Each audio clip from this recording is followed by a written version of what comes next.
Hello everyone, তনয়ার পাকশালাতে সবাইকে স্বাগত জানাই।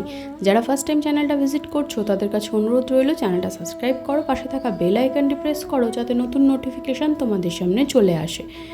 দম তো আমরা অনেক রকম খেয়েছি, সে আলুর দম হোক, গাটি কচুর দম হোক।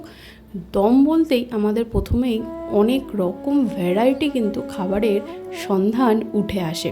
কিন্তু কখনো মাছের দম খেয়েছো? ট্রাই করবে, ভীষণ ভালো খেতে হয়। তাই জন্য তোমাদের সামনে নিয়ে আসলাম একটা অসাধারণ দমের রেসিপি। একবার ট্রাই করো আর গরম ভাতে এইভাবে একবার খেয়ে দেখো, আর কমেন্ট সেকশন খোলা রইল, কমেন্ট করে জানিও তোমাদের কেমন লাগছে। আজকের রেসিপি রিঠা ট্যাংরার দম। এর জন্য দেখো বাবা বাজার থেকে নিয়ে এসেছে কিছুটা রিঠা ট্যাংরা। এটা বেশ বড় সাইজেরই রিঠা ট্যাংরা বলতে পারো। ছোট ছোট এরকম সাইজ করে কেটে রাখা রয়েছে, আর এর মধ্যে দিয়ে দেওয়া হলো 1 চামচ মতন। এখানে কিন্তু কোনো গন্ধরাজ লেবু নয়, দেখতে হয়তো ওরকম লাগছে কিন্তু এটা কিন্তু পাতিলেবুর রস। তোমরা চাইলে একটু ভিনিগারও দিতে পারো। এবার দেখো এখানে দেওয়া হলো 1/2 চামচ মতন গোলমরিচের গুঁড়ো। লেবুর রসটা দেওয়ার এইটাই কারণ, অনেক সময় এটার মধ্যে একটা কাঁচা আষ্টে গন্ধ থাকে, যেটা অনেকেই পছন্দ করো না। কিন্তু এইভাবে যদি ম্যারিনেট করে মোটামুটি অন্তত 15 থেকে 20 মিনিট রেখে দেওয়া যায়, তাহলে কিন্তু এর একটা যে ভটকা গন্ধ সেটা কিন্তু একদম রিমুভ হয়ে যাবে। এর জন্য একটা ছোট্ট করে মশলা বানিয়ে নেওয়া যাক। তার জন্য দেখো সামান্য একটু জলের মধ্যে দিয়ে দেওয়া হলো 1 চামচ মতন গোটা জিরে আর একটা তেজপাতা, যেটাকে খুব ভালো করে কিন্তু আমাদের সিদ্ধ করে নিতে হবে বলতে পারো, বা জলটা ফুটিয়ে নিতে পারো। তাতে কি হবে, এতে কিন্তু জিরেটা অনেকটা সফট হবে, আর এটা কিন্তু এইভাবে খেতে বেশ ভালো লাগে। দেখো জল কিন্তু আমাদের বেশ সুন্দর ফুটে গিয়েছে, তার মানে কিন্তু এই নয় যে 1 কাপ থেকে 1/2 কাপে পরিণত হয়েছে। জাস্ট একটু ফুটিয়ে ভালো করে দেখো সফট হলেই হবে। এবার এটাকে মা সম্পূর্ণ শিলনোড়ায় খুব ভালো করে মিহি করে কিন্তু তেজপাতা সমেতই এটাকে বেটে নিতে হবে। এর সাথে দিয়েছিল একটা কাঁচা লঙ্কা। এখানে রয়েছে পেঁয়াজ আর রসুন, এখানে আমরা আদার ব্যবহার করিনি। এখানে 1 চামচ মতন দেওয়া হলো পেঁয়াজ বাটা আর 1 চামচ মতন দেওয়া হলো রসুন বাটা। এটাকে দিয়ে কিন্তু এই মাছটাকে খুব ভালো করে ম্যারিনেট করতে হবে। আর এখানে দেওয়া হলো দেখো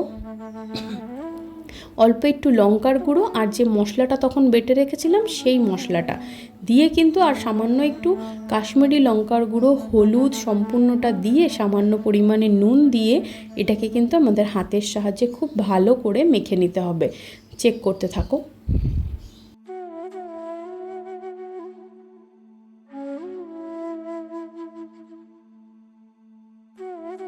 5 থেকে 10 মিনিট বাদে দেখো কড়ার মধ্যে কিন্তু আমরা দিয়ে দিলাম পরিমাণ মতন সর্ষের তেল। রান্নাটি আমরা সর্ষের তেলেই করব, তাই জন্য তেলটি খুব ভালো গরম হওয়া অবধি অপেক্ষা করতে হবে।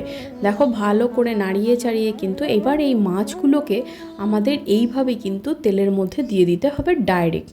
এবার সম্পূর্ণটা এইভাবে দিয়ে কিন্তু আমাদের একটু আলতো হাতেই কিন্তু খুব ভালো করে মাছটাকে কিন্তু এপিট ওপিট করে একটু নাড়িয়ে নিতে হবে। এখানে মাছ ভেঙে যাওয়ার কোনো প্রশ্নই ওঠে না। দেখো যেহেতু এই মাছের মধ্যে পর্যাপ্ত পরিমাণে তৈলাক্ত জিনিস আছে। দেখো এইভাবে সম্পূর্ণটা একটু ভালো করে সেট করে নিয়ে ঢাকা চাপা দিয়ে 10 থেকে 15 মিনিট অপেক্ষা করার পর মিডিয়াম টু লোতে রেখেই করা হয়েছিল। কতটা পরিমাণে মাছের থেকেও জল ছেড়েছে এবং সম্পূর্ণ মশলাটা কিন্তু খুব সুন্দর কিন্তু কষেও উঠেছে। ওপর থেকে আশা করি দেখে বুঝতে পারছো কতটা তেল ছেড়েছে, আর মাছের সাইজগুলোও কিন্তু পরিমাণে একটু ছোট হয়ে গিয়েছে। এইভাবে কষেই কিন্তু একদম বলতে পারো এই দমে রান্নাটি হবে। আর এখানে জলের আমরা একদম বলতে পারো ইউজ করিনি, কিন্তু না দিলেই নয়। সেই মশলা ধোয়া বাটি যতটুকু জল হয় ঠিক এই দেখো ততটুকুই কিন্তু মা এখানে ইউজ করেছে। দমে যেহেতু এই রান্নাটি করা হচ্ছে, তার জন্য আমাদের প্রথমেই মাথাতে আসলো রিঠা ট্যাংরার দম। একবার এইভাবে করো আর গরম গরম সার্ভ করো এই শীতের দুপুরে গরম ভাতে। অসাধারণ লাগে কিন্তু এই রেসিপিটি।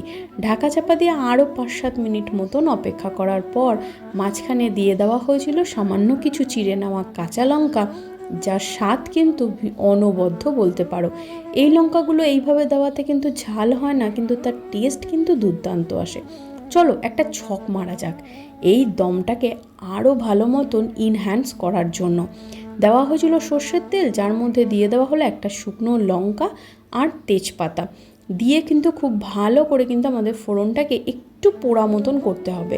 যখন এর থেকে একটা স্ট্রং গন্ধ বার হবে তখন কিন্তু এটাকে নিয়ে আমাদের এই দমের মধ্যে বলতে পারো দিয়ে দিতে হবে। দিয়েই কিন্তু সঙ্গে সঙ্গে এটাকে খুব বেশি নাড়াচাড়ার আর প্রয়োজন নেই।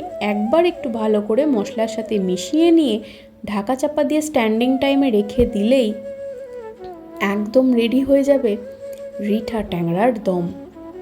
এটা কিন্তু ফ্রাইড রাইস পোলাওয়ের সাথেও বেশ ভালো যায়। যেহেতু এর মধ্যে কোনো রকম জলের ইউজ নেই, একটু রিচ অবশ্যই, কিন্তু খেতে মারাত্মক হয়। মাঝে মাঝে এরকম আনহেলদি এত তৈলাক্ত খাবার কিন্তু খাওয়া যেতেই পারে, তাই না বলো? সবসময় এত পাতলা পাতলা ভালো লাগে না খেতে।